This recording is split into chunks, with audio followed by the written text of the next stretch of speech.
আসসালামু আলাইকুম। ঘাসের জমিতে সাথী ফসল হিসাবে পেঁপে লাগানো কতটা যৌক্তিক, কোন জাতের পেঁপে লাগালাম, কিভাবে লাগালাম সেই সম্পর্কেই আজকের ভিডিও। ঘাসের জমিতে আমরা পেঁপে লাগাচ্ছি, তার মানে এটা নয় যে পুরা জমিতে ঘাসের ছোপের ফাঁকে ফাঁকে লাগাচ্ছি। আমাদের এখানে মোট ৩২% জমিতে ঘাস আছে, তো আমরা জমির চারপাশে পেঁপের চারা লাগাচ্ছিলাম। ৩২% জমির চারপাশে পেঁপের চারা লাগছিল মোট ১২৪টার মতো, যদিও জমির একপাশে কিছু জায়গা ফাঁকা ছিল চারা স্বল্পতার কারণে। আমাদের একটা চারা বাবদ খরচ হয়েছিল ১০ টাকা, পরিবহন খরচ সহকারে চারা প্রতি ১০ টাকা ৫৫ পয়সার মতো খরচ হয়েছিল। যেহেতু জমিতে হাল চাষ করার মতো কোনো উপায় ছিল না, তাই আমরা প্রথমে কোদাল দিয়ে মাটি আলগা করে নিচ্ছিলাম যেখানে চারা লাগাবো।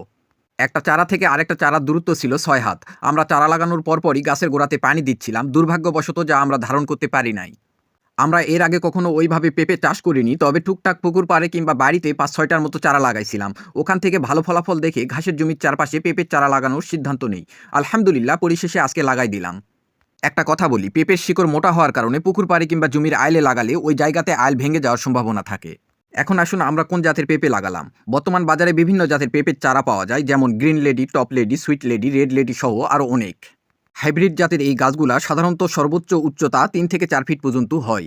ফলনের দিক দিয়ে মাশাআল্লাহ অনেক ভালো। ব্যাপারটা হচ্ছে আমরা চাইলেও এই জাতের চারাগুলা লাগাতে পারিনি। এখন আসুন মূল কথায়। আমরা যেহেতু ঘাসের জমির চারপাশে পেঁপের চারা লাগাই দিচ্ছিলাম, সেক্ষেত্রে একটা ব্যাপার হচ্ছে আমাদের ঘাসগুলার উচ্চতা ১০ থেকে ১১ ফিট পর্যন্ত হয়। এখন যদি ৩ ফিটের মতো উচ্চতার কোনো পেঁপের চারা লাগাই, তাহলে গাছে রোদ পাবে না, আর রোদ না পাইলে ফল ভালো পাওয়া যাবে না। ব্যাপারটা হচ্ছে নাই মামার থেকে কানা মামাই ভালো। তাই আমরা দেশি জাতের পেঁপের চারা লাগাই দিচ্ছিলাম, যেগুলোর উচ্চতা একটু বেশি হয়। ইনশাআল্লাহ পেঁপের চারাগুলার আমরা কিভাবে যত্ন করি, তাছাড়া রোগবালাই সম্পর্কে অন্য কোনো ভিডিওতে বিস্তারিত আলোচনা করা হবে।